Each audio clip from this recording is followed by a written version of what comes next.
Welcome to Ambassador's Daily Banquet. I am God's servant David F. Nwefulu. Prepare your heart for fresh revelation that will empower your faith. All right, let's jump right in. Today, we're going to be breaking down a daily devotional titled The Cross and Transformation.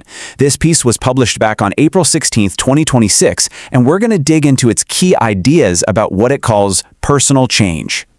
So, here's how we're going to tackle this. First, we'll look at the big goal, the why of it all. Then we'll get into the how, what powers this change and what the process looks like.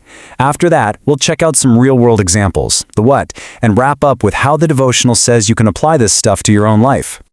Okay, first up, the goal. We're talking about understanding the why. Right out of the gate, the source material lays out its main theme, and it's this idea of being actively changed to become more like Christ. So, the big idea here is that for a believer, the end game isn't just about having a fixed set of beliefs. Nope.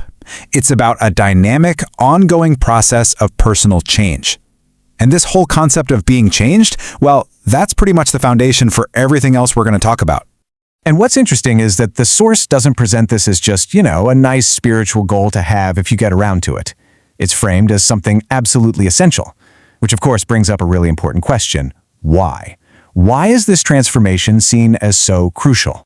Well, here's the answer the devotional gives us. It's not just about your own personal spiritual growth, though that's a big part of it. It's also about your impact on the world around you. Things like being an effective leader or having a positive influence on your community. So the real key here, according to the text, is that it's about living your faith through your actions, not just talking about it. Okay, so if that's the goal, what's the engine driving it? How does it actually happen? That brings us to our second section, the power of the cross.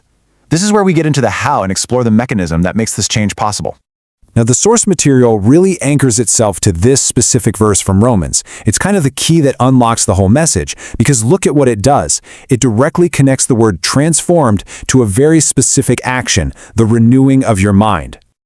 So, with that verse as the foundation, the devotional gives us this definition to work with. And this is a really crucial point. Transformation isn't just self-help or trying to be a better person. No, according to this text, it's a deep, internal change from the inside out. And the power for that change comes from one specific source, the death and resurrection of Jesus.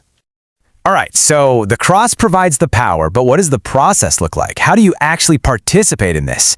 That's what our next section is all about, breaking down the mechanics of what renewing your mind really means in practice. And the source is super clear on this. This is not a one-and-done kind of thing. It's an ongoing daily process. It's a commitment that involves three key actions: a daily sense of surrender, consistent prayer, and actually applying God's word to your life. Okay, that all sounds great in theory, right? But what does this transformation look like in the real world? This is where the devotional gets really practical, shifting from ideas to actual examples, giving us both a major biblical case study and some modern-day results. The main example they use is the Apostle Paul, and it's a powerful one because the contrast is so stark, isn't it? Before his transformation, he was actively hunting down Christians. Afterwards, he became one of the faith's greatest champions. His story is basically Exhibit A for radical, life-altering change. Then, to bring it all home to today, the devotional says that this same power leads to real, tangible results in our lives.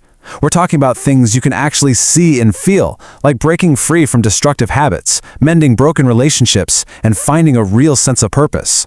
The source sums this up as kingdom-centered living. All right, for our last section, the devotional makes a big shift. It moves away from just explaining the concepts and goes straight to application. This is all about you, how to take these ideas and plug them into your own life and your community. So the first thing it does is ask a really direct question to get you thinking. It prompts you to do a little self-reflection and identify specific areas in your life, maybe it's a habit, an attitude, maybe some fears, where this kind of transformation is needed.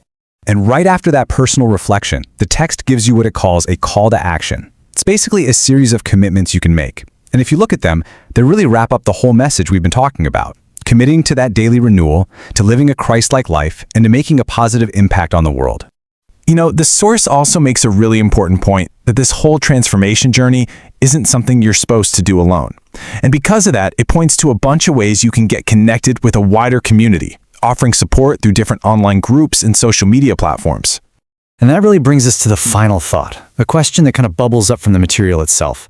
The devotional draws this really clear line from your own personal change to having a positive impact on your community. So it leaves us with this big, powerful idea to chew on.